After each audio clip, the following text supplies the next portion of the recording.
الفنانة عزيزة راشد ربنا أعطاها حسن الخاتمة أثناء عودتها من الحج، راحت تحج وتوفت أثناء عودتها، مغفور لها، مقبولة عند الله، ربنا يرزقني وإياكم. راحت طاهرة مطهرة مغسولة من الذنوب بإذن الله. الله على حسن الخاتمة، اللهم ارزقني وإياكم يا رب حسن الخاتمة، أمنوا ورائي. الفنانة عزيزة راشد واحدة من اللي اتهمت في أكبر قضية للآداب عرفها التاريخ المحاكم في مصر، قضية الرقيق الأبيض. هي كانت واحدة من الفنانات ال8 فنانات اللي كانوا موجودين في شقة الفنانة الراحلة ميمي شكيب. لها مشهد إباحي واحد بس في السينما مع الفنان شكري سرحان، ربنا يرحمها ويغفر لها ويتغمدها بكامل الرحمة والمغفرة. في صفحة على الفيس اسمها فن وفنانين نشرت خبر وفاتها، وده لأن كان واحد من الركاب اللي كانوا معاها في رحلة الحج، اللي كانوا راكبين معاها في الطيارة هم راجعين من رحلة الحج إلى مصر، شاهد لحظاتها الأخيرة. ربنا عارف إن هي بريئة، ربنا رزقها في الدنيا حسن الخاتمة. الفنانة عزيزة راشد. أهلا بكم في قناتي أخبار النجوم مع إيميل. لسه ما اشتركش يشترك ويحط اللايك والكومنت، أختكم محتاجة دعمكم. حابة أشكركم على دعمكم لقناتي، يا رب يديمكم دايما نعمة في حياتي. الحضور الراقي المحترم، أتمنى منكم مزيد من الدعم. الفنانة الجميلة الراحلة عزيزة راشد، فهي من مواليد 26 مايو 1946.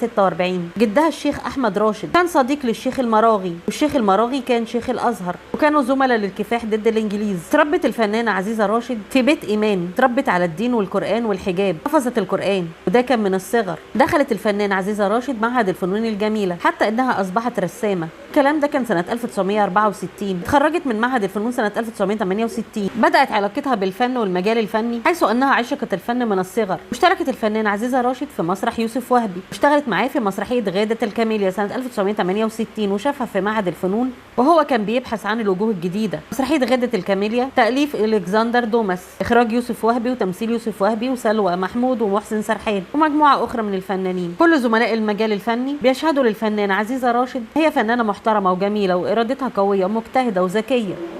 كانت متفوقة في دراستها ومثقفة وجميلة الروح والشخصية، ربنا يرحمها ويتقبلها من المغفور لهم. لما مثلت مع يوسف وهبي في مسرحية مارجريت، مسرحية غادة الكاميليا دور مارجريت، نجحت وانطلقت عزيزة راشد واشتغلت على المسرح. فنانة جميلة صاحبة كاريزما. وسنة 1969 اكتشفها سينمائيا المخرج الفنان نور الدمرداش، اللي كان بيعمل فيلم اسمه دخان الجريمة تأليف إيهاب الأزهري، واللي كان بطولة محمود مرسي ومحسن سرحان ونادية الجندي ومحمود ياسين. ده كان فيلم تلفزيوني وكان معاهم ميمي شكيب، مجموعة من الفنانين.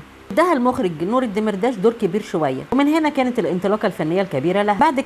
بعد كده شافها المخرج الكبير ابراهيم الصحمي، وده مخرج تلفزيوني، اشتغلت معاه في مسلسل الرجل ذو الخمسة وجوه. ده كان الكلام ده سنة 1969.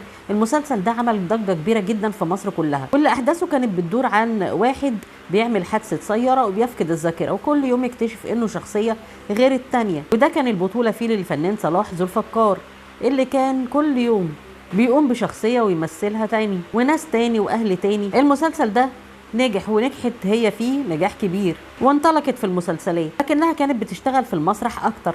اشتغلت مع الأستاذ أمين الهنيدي، عبود عبده عبود، كان معاهم السيد بدير وأمين الهنيدي، ودخلت على المسرح والمسرحية سمعت، اتنقلت للتلفزيون. يعني المسرحية كانت على المسرح وتصورت تلفزيون، وكانت الانطلاقة المسرحية ليها. عملت الفنانة عزيزة راشد أكتر من 192 عمل. وعن المشهد الإباحي اللي عملته مع الفنان شكري سرحان، كان مشهد صعب، ندبت طول عمرها على هذا المشهد ندم شديد، ولكنها كانت بتقول إن الفترة دي كانت فترة الظهور والانتشار، وكانت عايزة تمثل، وكانت بتقبل أي أدوار عشان تتعرف لدى الجمهور. آخر مسلسل ليها هو مسلسل العار سنة 2010.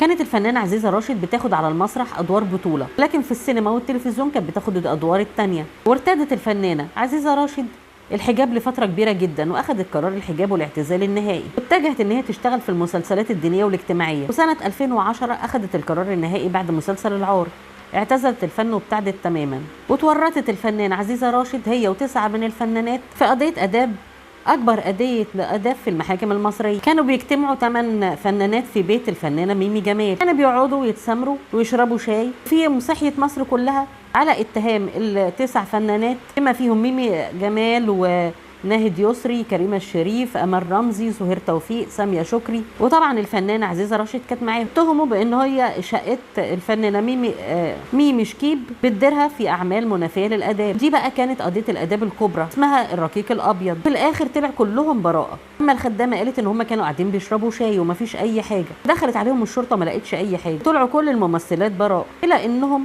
القضيه دي اثرت فيهم نفسيا ومعنويا، وان الفنانه ميمي شكيب طلعت من السجن كان عندها اكتئاب حاد من كتر بكائها وحزنها على تاريخها الفني، ولقوها ملقاه من بلكونه شقتها على الارض. توفت الفنانه ميمي شكيب. في مواقع كتير جدا بتقول ان الفنانه اميره العايدي اللي مولوده سنه 1973 بنت الفنانه عزيزه راشد، وده اللي نفته الفنانه اميره العايدي. قالت ان امها فلسطينيه وابوها محامي، لكن سر الاشاعه ده ان هي اشتغلت مع الفنانه عزيزه راشد مسلسلات كتير وكانت بتقوم بدور بنتها، فطلع عليها الاشاعه ان هي بنت الفنانه عزيزه راشد. مثلوا مع بعض زي مسلسل الفرار من الحب، وده كان اول مسلسل ليهم مع بعض. وبتاكد الفنانه اميره العايدي ان المخرج والمنتج المسرحي عبد القادر العايدي مش ابوها برضه بنفس الاسم لكن محامي، امها فلسطينيه. اما عن زواج الفنانه عزيزه راشد، هي اتجوزت من المخرج المسرحي والمنتج المسرحي عبد القادر العايدي، والناس ما تعرفش كتير عن حياتها الشخصيه والاجتماعيه، انه كل ده كان بعيد عن الفن وعن الناس. الفنانه عزيزه راشد لها من الاعمال الناس في كفر عسكر، الامام محمد عبده، احلام لا تنام، المساطيل سنه 1991، عصر الحب 1980، امراه من نار، ثمن الغربه، من الحب ما قتل، لا عزاء للسيدات، العار، تفيده، رمانة الميزان، ضرب الطيب.